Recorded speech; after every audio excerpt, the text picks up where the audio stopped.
Shall we do one more? Yeah. So fun. I'll just also unmute. Okay.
smoke. You can. I think we should. Yeah. Yeah.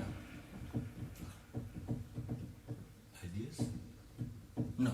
No. Just I think it was a good structure, good length. yeah. It's good to have two.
Close look at Frownland by Captain Beefheart and his Magic Band from the 1969 album Trout Mask Replica.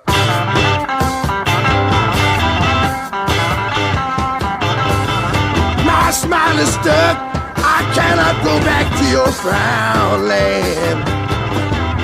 My spirit's made up of the ocean and the sky and the sun and the moon and all I can see. So this is a legendary album that has been enormously discussed and talked about and written about over the years. And one thing that's often struck me is that critics attempting to write about this album have tended to rely rather excessively, in my view, on emotional descriptors of what their experience of listening to it is, which doesn't always help us to get a handle on exactly what is going on in one of these songs from a musical or analytical perspective. So I'm going to try to do that, and I'm going to look at it using precise technical analytical terminology so that we really get a sense of what this thing is exactly.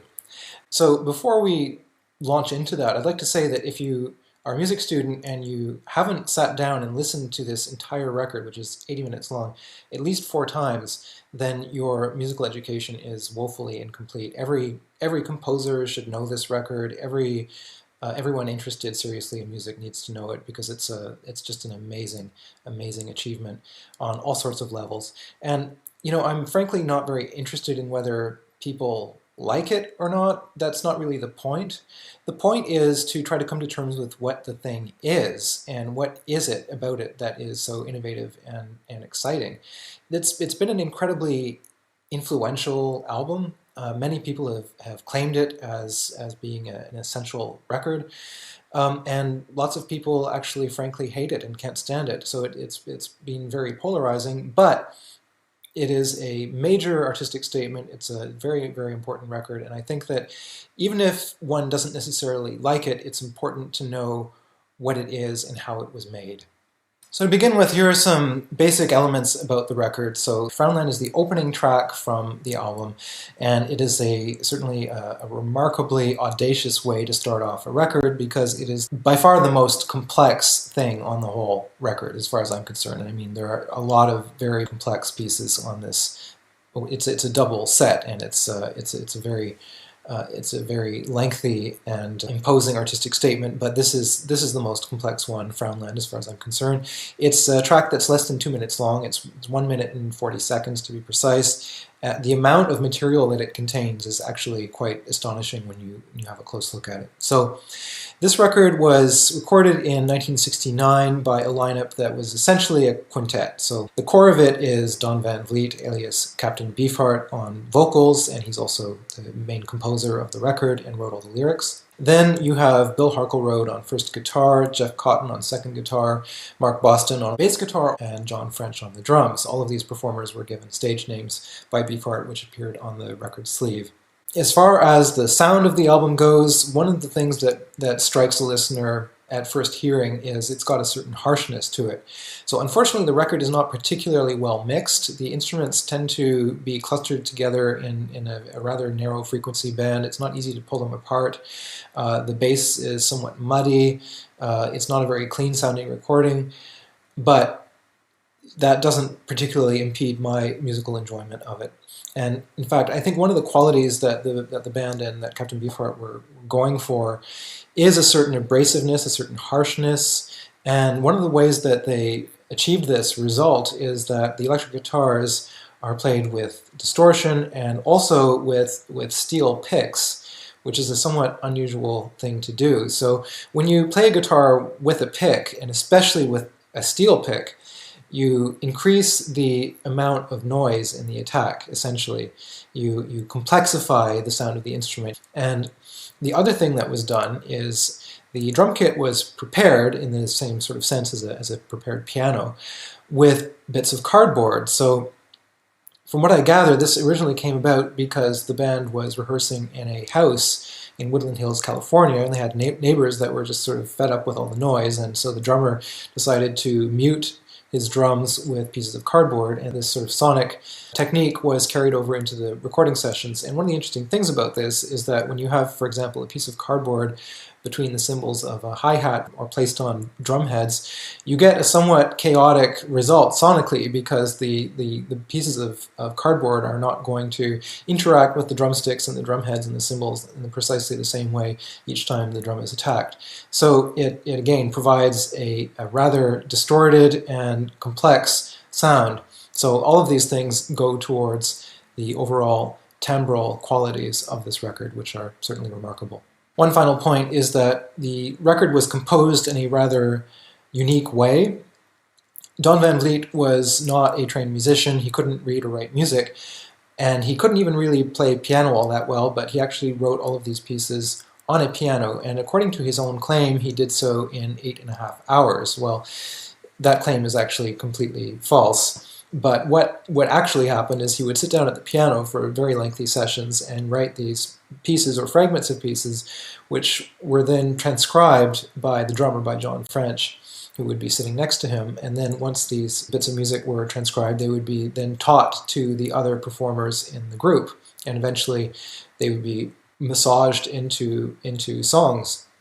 So this was a very lengthy and time-consuming process, and the album took the better part of a year to compose, to rehearse, and to record. So it's worth pointing out that there was an extraordinary degree of investment and dedication on the part of everyone involved, and particularly the performers. And this album certainly would not be anything close to what it is had Captain Beefheart not had the extraordinary luck of being surrounded by some absolutely remarkable young performers. So in terms of the atmosphere in which this album was made, It was highly fractious. Captain Beefheart was approximately 10 years older than the performers, who were all about 19 or 20 years old. And he had a rather domineering, tyrannical personality.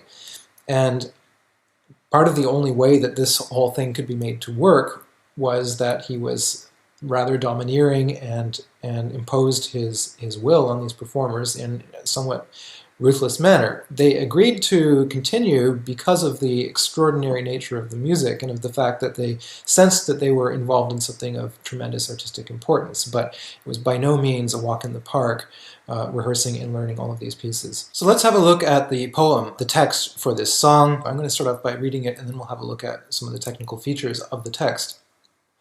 My smile is stuck, I cannot go back to your frownland. My spirit's made up of the ocean and the sky and the moon and all my eye can see.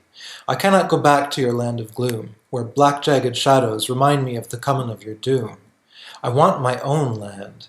Take my hand and come with me. It's not too late for you, it's not too late for me, to find my homeland.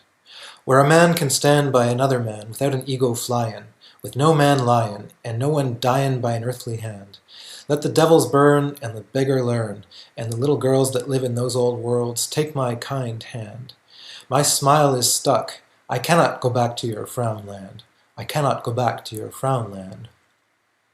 So we talked earlier about the fact that the album has a certain abrasiveness to it, and I think this is something that's signaled actually immediately in the title of the album, which is a sort of throaty jumble of plosives and consonants, and it's sort of spiky and arrhythmic, and it's a remarkable sounding album title. So some of the sonic aspects of the music itself are present in the poetry in a rather amazing manner. So let's have a look at the lyrical content here. So the first thing I would say is that this is essentially a first-person lyric narrative piece. So we have the expression of a utopian vision, which is something that's in keeping certainly with the predominant ethos of the 1960s. There's a concern here with ethics and with morality, and the piece as a whole is quite striking in the context of the album, because this is a very difficult listen for a lot of people, but it starts off with an ode to cheerfulness. So that's a remarkable thing for Don Van Vliet to have done. From a structural point of view, this is basically free verse. There's no particular metrical pattern to it, although it does very haphazardly use things such as rhymes and syntactical parallelism. So we do have rhyming words like doom and gloom. Moon also rhymes with gloom and doom. We have fly-in, lion, and so on. And then you have very similar syntactical structures, such as it's not too late for you, it's not too late for me, or without an ego fly-in, with no man lion. So there are these haphazardly used structural devices. And then you also have a repeat of the opening lines at the end. So for an album that is very preoccupied with notions of untrammeled freedom, this is a kind of unusual thing. So you do have actually a nod to a very classical poetic device, which is the return of the opening lines at the end of the poem. You'll also notice that Don Van Vliet uses idiosyncratic spelling throughout, so it's sort of an attempt to capture phonetically the qualities of actual demotic vernacular speech through the use of spelling, such as your instead of your, and the abbreviated T apostrophe instead of to. The poem is told from the vantage point of a lyrical self who is somewhat haughtily proclaiming that it's not necessary to be mired in sort of doom and gloom, that he wants his own land where he can smile and where it's cheerful, there's no fighting, there are no egos, and so on. From a high-up position, sort of looking almost downwardly on the people who are sort of stuck in the mire of the everyday world, and imploring them to come with him to another land. So it's a poem that's an invitation. It's an invitation that starts off the record, and it's an invitation to a kind of humanistic philosophy and a rather positive vision of what humanity could be. The final thing I'll say about it is that the author's subjective voice is obviously extremely present here, and in a 23-line poem we have no fewer than 16 first-person pronouns, so it's clear that the author has a certain degree of ego. So in order to analyze a piece like this, we have to have some sort of analytical tools, and we need to be able to parse it. So what I'd like to do is we'll start off by looking at its general features, and then I will have a look at the score of the piece. Well, there is no score, but I've actually made a transcription of the main material that we hear in Frownland, and that's going to help me to sort of indicate what the basic elements are. So to start things off, the instrumentation of the record is actually remarkably similar to a Baroque trio sonata in the sense that we have two melodic instruments of basically equal importance, and that's a remarkable thing for a rock record in the sense that normally you have a lead guitar that takes the solos and you have a rhythm guitar that sort of is more in the background. And in this record there is absolutely no foreground-background distinction. Everything is sort of shifted ahead to the sort of foreground. So the two guitars are of equal importance throughout. They both play material of very similar qualities. The bass guitar also is by no means relegated to a function of grounding the harmony. In fact, that's the last thing the bass does here. The bass is an absolutely independent instrument in the same sense as the guitars and plays material that is pretty much as complex. The other thing that's remarkable about the bass playing on this record is that the bassist regularly plays chords, which is something that just never happens in rock music. So the two guitars and the bass are more or less of equal importance, and then finally you have the drums. And the drums are extraordinarily virtuosic on this record. I mean, it's some of the most astonishing, virtuosic, inventive drumming I've ever heard in my life. The drummer sometimes locks in with the guitars, sometimes with the bass, sometimes both of them simultaneously, so it's not easy to parse exactly what's happening in the drum parts, particularly given the fact that there's a lot of variation on basic patterns. Nevertheless, similar to a Baroque trio sonata, you do have these two melodic instruments and a sort of accompanimental subgrouping of drums and bass. The piece can be roughly divided into sections. They're not exactly sections, they're sort of too short for that, but they are segments in any case that have more or less homogeneous features. So I'm going to have a look at that in a second. For me, this piece can be divided into 7 sections, which is actually quite a lot given the fact that it's only 1 minute and 40 seconds long. I'd like to dispel some very persistent myths before we start getting into detail in terms of how the song is actually constructed.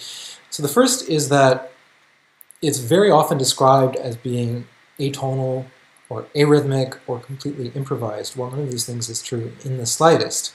So when you pull apart the music, you quickly see that most of the phrases and most of the melodies on the record are in fact diatonic. They're not atonal by any stretch of the imagination. What makes them rather complex is the fact that often you have multiple tonalities that are superimposed, but they are not by any means properly atonal. It's often been said that this music is arrhythmic, that the rhythms are sort of chaotic, that they don't repeat, that there's no patterns in this music. Nothing could be farther from the truth. This record is absolutely full of patterns. There's hundreds and hundreds of them. What is, again, unusual is the fact that you do have asynchronous patterns. So in other words, you have patterns that don't last the same amount of time, but that repeat independently. So you'll have one pattern continuing in one speed and then a different pattern going on at a different speed. So basically you have polyrhythms and polytonality. None of this is improvised. In fact, it was the fruit of an enormous amount of labor, as I mentioned earlier. So we can do away forever with the contention that this music is somehow chaotically performed, that it's sort of got no deliberateness about how it was put together. That's actually not true. And if you want proof that the music is not chaotic, all you have to do is listen to an absolutely remarkable CD set that was put out a number of years ago, which is this. It's called Grow Fins. And on the 3rd disc of that set, you have recordings of the pieces, alternate recordings of the pieces before the band actually went into a studio, and without the vocal parts. So it allows you just to hear the instrumental tracks, and they are substantially identical to what's on the studio recording. So they're not identical. I mean, they're not exactly the same, because there is a certain degree of looseness to the way the pieces are actually performed, in the sense that, I mean, it's not primarily music that is written down in the form of a score. It's music that's meant to be played live and meant to be given a certain degree of energy in the performance. So no, it's not absolutely identical from one version to another, but the basic material is the same, and the structures are the same, and it's actually quite amazing the fidelity with which the band was able to reproduce these pieces on multiple occasions. So, given their extreme complexity, what Van Vliet wanted was a quality of a certain organic freeness to the way the material came together. He wanted to get away as far as possible from these sort of very basic, primitive 1, 2, 3, 4 beat patterns of rock music and into something that would be more lively, organic, and complex. So I've parsed this 1 minute 40-second song into what I call 7 blocks. So each block is made up of basically homogeneous fragments and materials that are, generally speaking, repeated. So these repeating phrases I've referred to as cells, and in my analysis of this record I've identified a total of 21 separate rhythmic and sort of pitch cells. So again, that's a very, very large amount of material for such a short song. So some of these cells actually return later on in the piece. So there is repetition on multiple levels in this record. So you have these rhythmical and pitch cells that are repeated immediately, sort of 3 or 4 times before the performer will go on to something else. But then later on in the piece, he might return to the same material again, sometimes in a varied presentation, sometimes pretty much identically. So I've parsed this down into blocks and cells. So let's have a look at what these are. So in this first part of the piece, we have essentially a very complex polyrhythm in the sense that the first guitar and the bass guitar are both playing the same 7-beat pattern 4 times. And then guitar 2 plays a 5-beat pattern that roughly coincides with the duration of the 7-beat pattern. So in other words, the second guitar is playing 5 beats in the time of 7. So that's really technically hard to do. And they really pull it off amazingly well. And again, all you have to do is listen to the alternate takes of these songs to realize that they were perfectly capable of doing this in a consistent manner.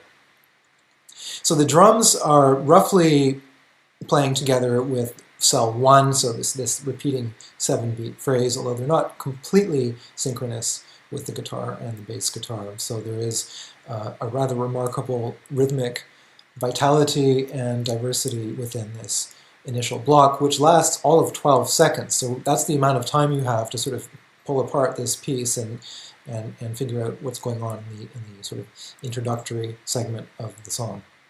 So what I'd suggest is that we pull this apart and just listen to the separate phrases here, the separate cells. So I've made a transcription of cell 1. So again, this is not going to have the same vitality and the same extraordinary quality as what's on the record, but it'll give you a rough idea of what the music is made up of. So let's just listen to the first guitar and the bass guitar. We'll just listen to their material separated out from the rest.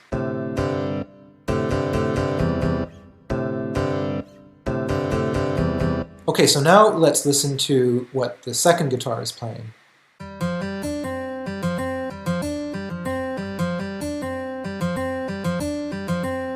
And finally, let's put everything together. So we're going to hear the 2 guitars plus the bass guitar playing their material together. So this is a pattern of 5 against 7.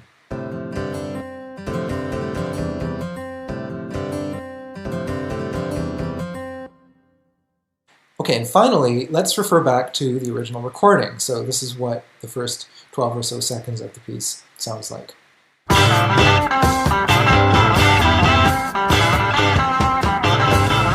My smile is stuck. I cannot go back to your frown land. Right, so one thing that is sort of very interesting about this is that the music is in fact as far from atonal as you could possibly imagine. In fact, the 3 melodic instruments are all playing in C major. And the bass here, again, does not provide the function of rooting the harmony, and in fact avoids playing the root at all times. Instead, we have the bassist, generally speaking, playing the 5th and the 3rd. But nevertheless, all these instruments are playing in C major. So in the second block, things get a little bit more complex from a tonal perspective. So we've shifted into A minor. We're no longer in C.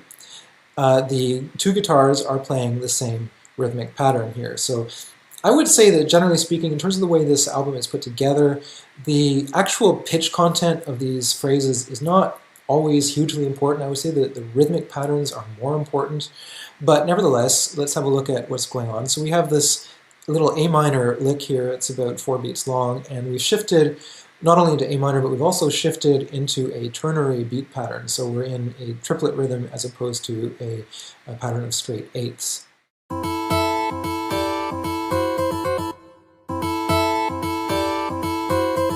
Now the bass guitar here is doing something that's actually completely unrelated harmonically and rhythmically to what's going on in the guitars. So the bass guitar material here is actually harmonically quite ambiguous because we have the outline of F sharp and then F natural and then E. So we have a sort of descending chromatic fragment here.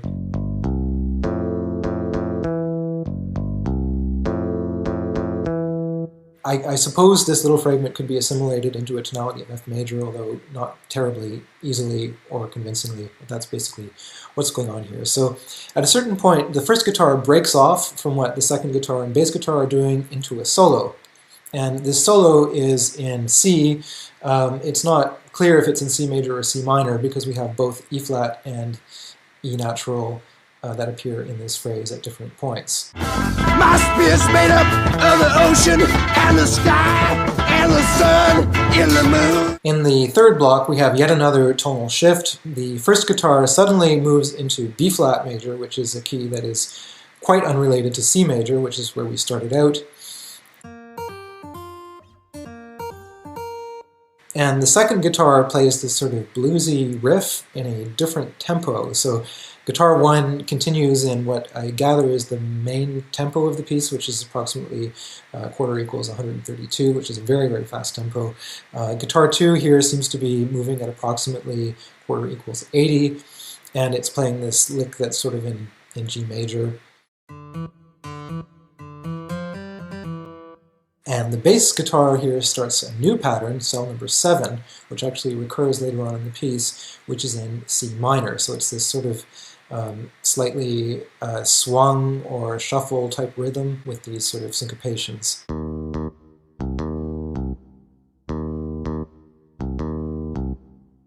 So while all of this is going on, again, the first guitar breaks off and does a solo, which this time is basically in F major.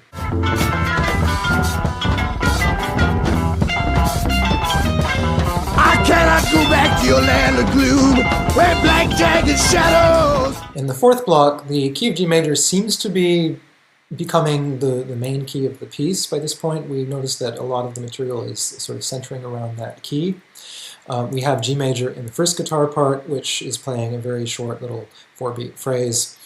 And in the second guitar, we also have a phrase in G major. It's a somewhat longer phrase. It's very bluesy, and it's got, again, these sort of irregular sort of shuffle rhythms throughout. So let's just have a listen to cell number 9 here.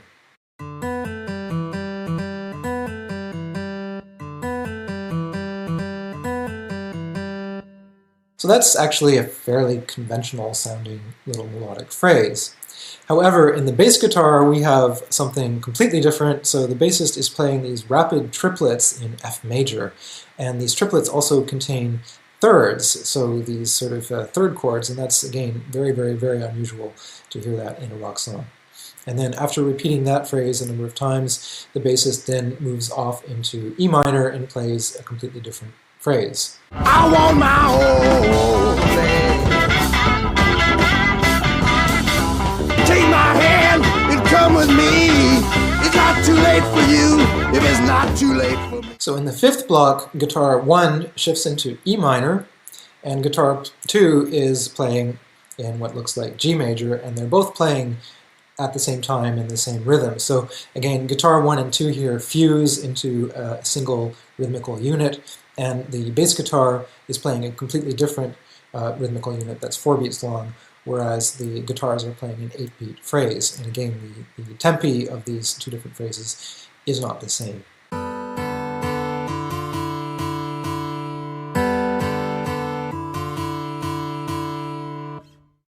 So the bass guitar here, once again, is tonally rather ambiguous. It describes a 5-note mode of F sharp, G, A, B flat, and C, which is not easy to assimilate into any particular key, although it could be said to center around G minor, possibly. And the other remarkable thing about this is that we have a very prominent use of the notes F sharp and C in the bass part. So the bass is actually playing a tritone chord of C and F sharp again. So that's just a sonority that you never ever hear in rock music.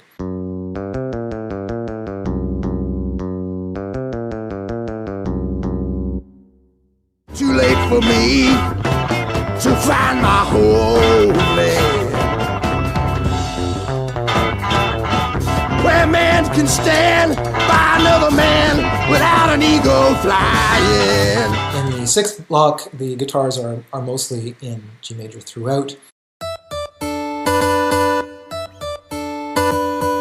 The first guitarist starts doing some rather virtuosic playing towards the second part of this block, in the sense that we have a sort of tremolando figure that starts to come in for the first time. We've never had anything like that in the piece up to this point. The second guitar brings back cell 9, which we heard earlier, which was that sort of bluesy, sort of shuffly kind of rhythm, and then immediately varies it. So after playing it a first time in a slightly truncated version, because actually the initial reprise of cell number 9 is shorter than the initial statement of it, and then it's followed by this reprise, which is sort of varied, and it uses smaller rhythmical figures. So we have 16th notes instead of the predominant 8th note rhythm that we'd heard previously. So it's an ornamented version of the same thing. The bass guitar here is playing chords, yet again, in the lowest register.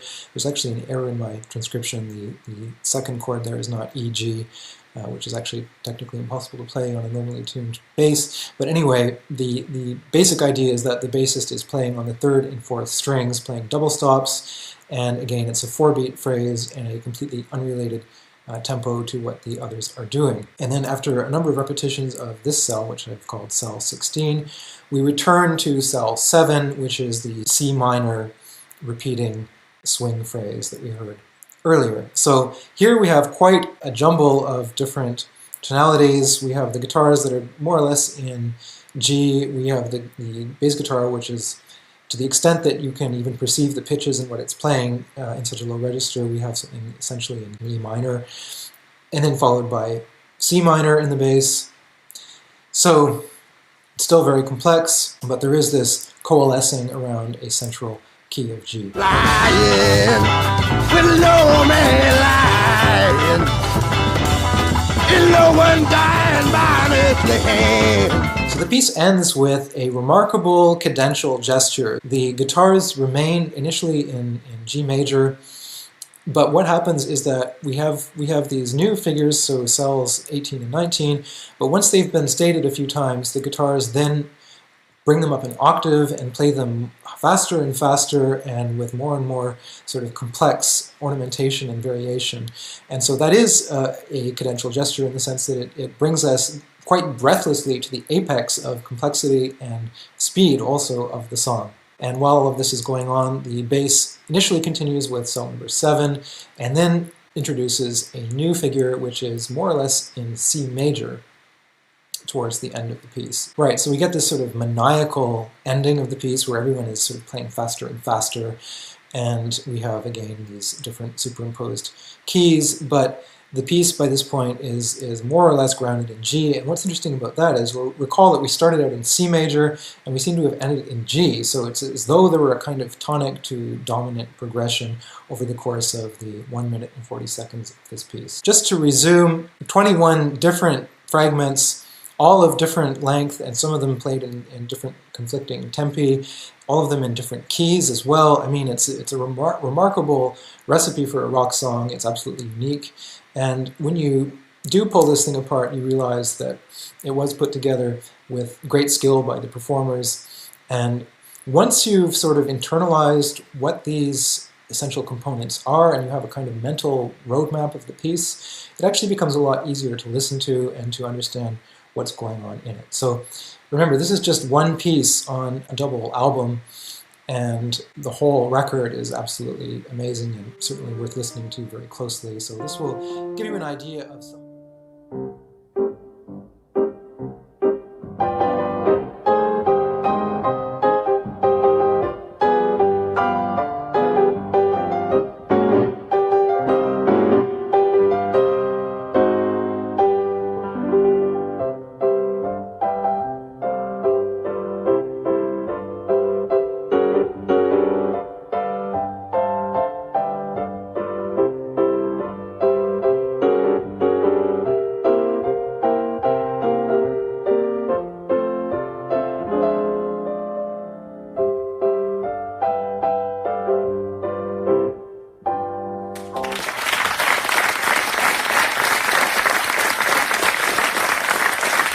Bonsoir, bienvenue, ravi de vous retrouver pour cette 7e saison de la boîte à musique. Ce soir, nous consacrons l'émission à un génie, à un monument de la musique, Ludwig van Beethoven. Pianiste, violoniste, grand compositeur de génie, révolutionnaire de la musique, architecte des sons. Il reste aussi célèbre aujourd'hui qu'il l'était à son époque.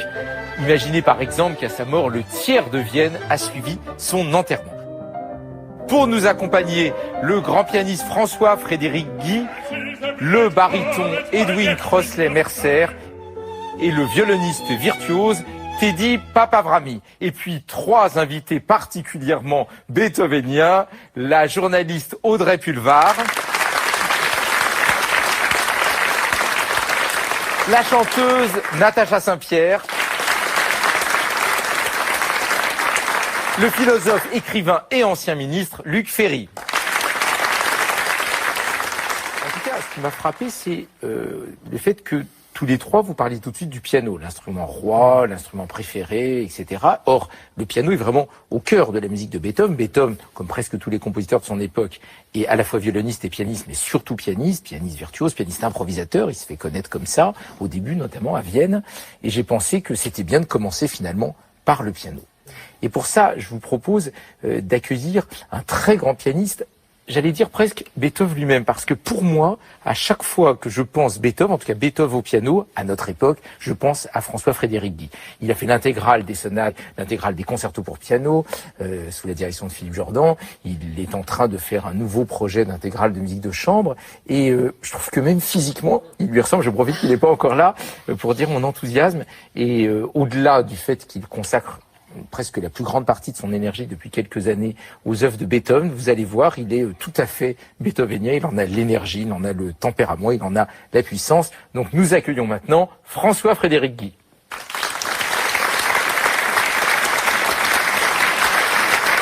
Bonjour. Bonsoir François-Frédéric. Bonsoir. Avec la partition sur tablette. Ben oui, écrit. bien sûr. Ah bah ça c'est un nouveau, Beethoven on ne l'avait très jamais moderne, fait à la hein. boîte à musique. Mais alors comment tu tournes les pages? Non, mais c'est juste, regarde, on appuie juste comme ça, même pas en tournant, on fait juste comme ça, on tourne. Hop, ça t'arrive. Ah ouais. En fait, on peut revenir au sommaire, c'est ça qui est un peu problématique. Donc en de ce plein que j'entends. concert, tu dis oh Concert. zut, excusez-moi. J'espère que de temps en temps tu prends quand même de la partition papier. Oui, bien sûr. Non, mais ce qui est sympa, c'est quand on est en voyage et qu'on a un petit peu de temps entre 2 concerts et qu'on veut apprendre des partitions, par exemple, au lieu d'apporter sa valise de partitions, on a tout. Il y a quand même 2000 partitions là-dedans. 2000 partitions dans la tablette. On peut en avoir 4000 même. Tu sais que c'est pas pour parler de la tablette que de vieillir. Non, c'est pas l'idée. C'est pour parler de Beethoven. Alors, Oui. au fond, ces 32 sonates que Beethoven écrit en gros entre l'âge de 25 et de 50 ans, j'ai l'impression que c'est comme une sorte de journal intime ou de journal de la création. Oui, c'est un peu une biographie à livre ouvert, et puis c'est pas seulement sa biographie, et c'est le journal intime d'une époque.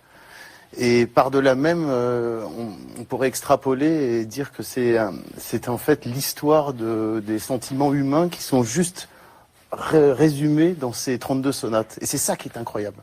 Et des sentiments humains, mais qui en même temps concernent tout le monde. Parce que Mais oui. ce qui est toujours formidable chez les grands, c'est qu'on va de l'intime à C'est ça, l'universel. c'est pas seulement les grands hymnes, c'est pas seulement la 9e symphonie, c'est aussi les petites plaisanteries, c'est aussi simplement une saute d'humeur, un thème tendre, et puis je pourrais multiplier à l'infini. Enfin, et c'est pour ça que on peut toujours se reconnaître un petit peu dans cette musique. Ouais. Enfin, c'est ce que je ressens en tout cas. Alors, dans ce grand massif des 32 sonates, on a l'habitude de diviser cela en 3 périodes. Oui, c'est Franz Liszt qui a défini un peu ça. Il y a 3 périodes, l'adolescent, l'homme et le dieu. Mais est-ce qu'on pourrait pas les définir d'une autre manière en disant que c'est aussi classique, romantique, etc. Oui, un double héritage. Haydn et Mozart, c'est la période classique. Double paternité. Les 15 premières sonates à peu près, voilà, fin du 18e. Il apprend le métier, il casse les codes, en même temps il les respecte encore un petit peu. Il apprend le métier ou il casse les codes? Bah, les deux, c'est-à-dire qu'il revendique un peu ce double héritage, l'humour de Haydn, la profondeur de Mozart, en même temps les codes de la sonate, du concerto, des symphonies, puis après peu à peu il s'en émancipe. Alors donc, il arrive à Vienne, à l'âge de 22 ans, son prince protecteur lui dit va à Vienne recevoir l'esprit de Mozart, qui est mort peu de temps avant des mains de Haydn, qui va être son professeur quelque temps, et il commence sa première sonate. Les 3 premières sonates sont dédiées à Haydn, donc il y a un hommage vraiment direct. Tu nous fais entendre le début de la première ?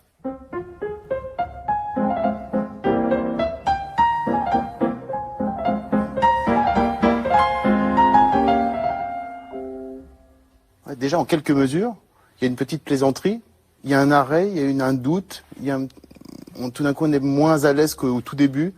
Là, en 5 mesures. Alors, c'est vous dire dans toute l'œuvre de Beethoven ce qu'on peut ressentir. Et dans le second mouvement, on pourrait penser, si on ne savait pas que c'est Beethoven, que c'est du Mozart. Est-ce que c'est Mozart ou Beethoven ?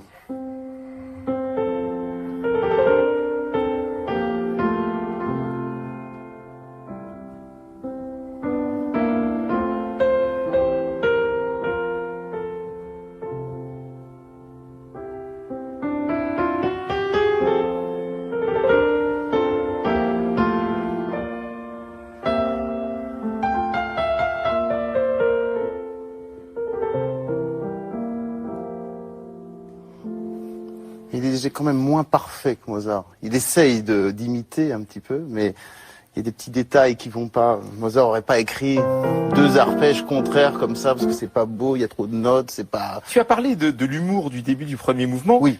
Beethoven est célèbre pour avoir inventé le genre du scherzo, qui est une pièce en général qui se situe au cœur de l'œuvre, 2e ou 3e mouvement d'une sonate, d'une symphonie, d'un quatuor, et qui veut dire plaisanterie à l'origine, et qui est une sorte de pièce d'énergie, et effectivement une pièce d'humour. Ça allège un petit peu souvent le poids émotionnel des seconds mouvements, des mouvements lents. Ça permet pour se retaper un peu, le ciel, après avoir été très ému. Exactement. Une petite plaisanterie. Tu nous donnes un exemple par de exemple, scherzo dans la 2e sonate.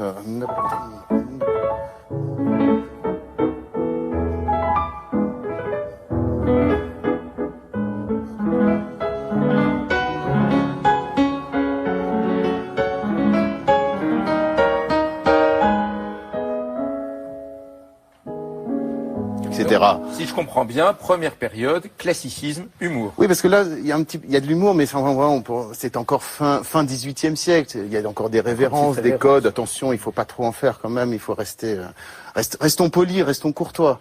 Quelques sonates après, c'est immédiatement ceci.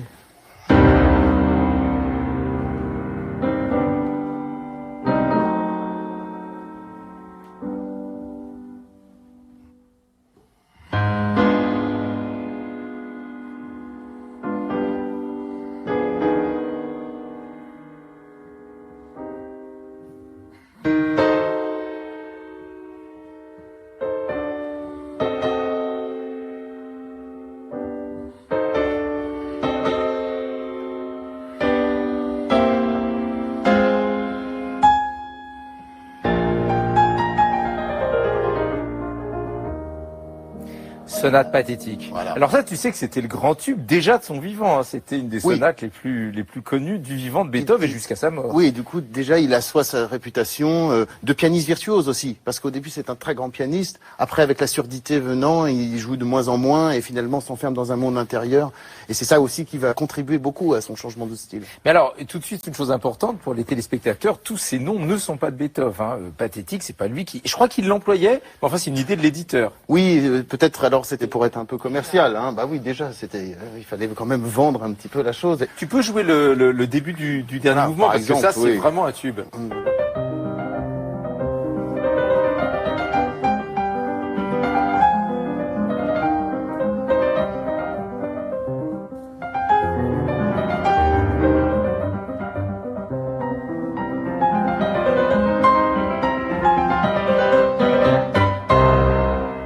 déjà des tempêtes, toutes ces petites notes encore un petit peu conventionnelles, mais il y a déjà des tempêtes et des volontés de se libérer des conventions. Et alors, puisque tu parles de libérer des conventions, on arrive à la seconde période, Oui. début 19e. Oui, et là, voilà ce qu'on entend.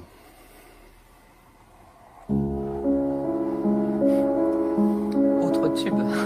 Oui. Imaginez commencer une œuvre comme ça.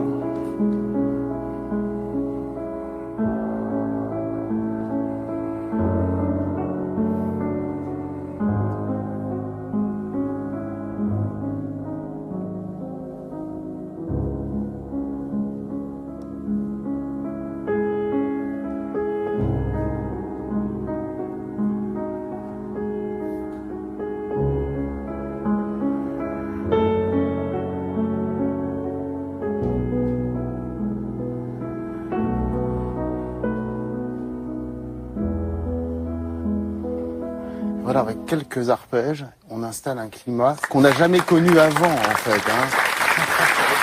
Ça marche toujours en plus. Mais oui, bien sûr. Incroyable, parce que on a beau l'avoir entendu 100 000 fois. et c'est une, voilà. Et il y a un accompagnement pour violoncelle qui est assez beau d'ailleurs de cette. Ah oui. Oui, qui est sublime. Ah, mais ouais. ça, je sens connaissais que pas. Luc, Oui, tu oui, veux non, tout mais, transcrire pour le violoncelle. Mais oui, parce Bah, que de toute façon, non, voilà, c'est je l'instrument disais, roi. c'est le piano, mais le violoncelle est sublime aussi avec, ouais. Oui, C'est et- étrange parce que dans tous les mouvements, dans toutes les œuvres qu'on entend depuis le début, moi je ressens toujours une grande dualité.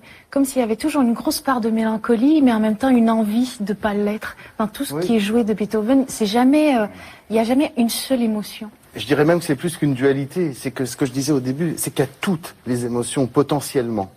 Et c'est en ça que ça n'est pas attaché à une époque et ça ne peut pas toucher un seul public, ça touche tout le monde. On a fait des expériences tout le temps. On a joué cette musique dans des pays qui n'avaient jamais entendu et qui tous les gens étaient bouleversés. Et ça leur fait quelque chose parce que ça leur parle directement. Mais justement, cette histoire sur le sentiment, qu'il y a tous les sentiments, est intéressante parce que donc c'est la sonate au clair de lune, mais le titre non seulement n'est pas de Beethoven, mais il est très fantaisiste. C'est Rellstab, le poète, qui a imaginé en écoutant cette musique une promenade au bord du lac des Quatre Cantons. Donc c'est devenu le clair de lune sur le lac. Mais à l'époque, on ne l'appelait pas clair de lune, on l'appelait sonate de la tonnelle. Parce qu'on disait je que ne savais Beethoven, pas. oui, que Beethoven l'avait composé sous une tonnelle. Ah oui, c'était Mais en très fait, banal en voilà. fait. Un peu, Et quand il y a même. aussi eu la légende qu'il l'avait composé avec le corps d'un ami mort dans la même pièce. Ah oui. Bon, Oui. parce que ça expliquerait cette espèce de marche funèbre en fait qui se superpose aux Oui, arpèges le au pam, début. C'est un peu pam. douloureux C'est très ce sombre, début. Hein. Et aussi, ce qui fait qu'on est aussi dans cette période romantique, c'est qu'on commence à peindre pas des paysages, mais des situations oniriques un petit peu. Et ça, on n'est plus dans entre guillemets, dans la musique pure comme au classicisme. Donc le classicisme serait plutôt la symétrie, la construction, l'équilibre, oui, il faut pas les trop, formes. voilà. C'est-à-dire, on exprime des sentiments, mais ils sont contenus. Ils sont contenus, exactement. Tandis que dans le romantisme, on s'y Oui, s'y vautre. on s'y vautre et on plonge avec et on plonge dans l'abîme, on plonge dans les sentiments extrêmes. Là, on a la douleur, on a aussi le tournoiement de la tempête, hein, cette fameuse tempête qui est aussi devenue un Ah oui, la tube. sonate, la tempête. Bah oui.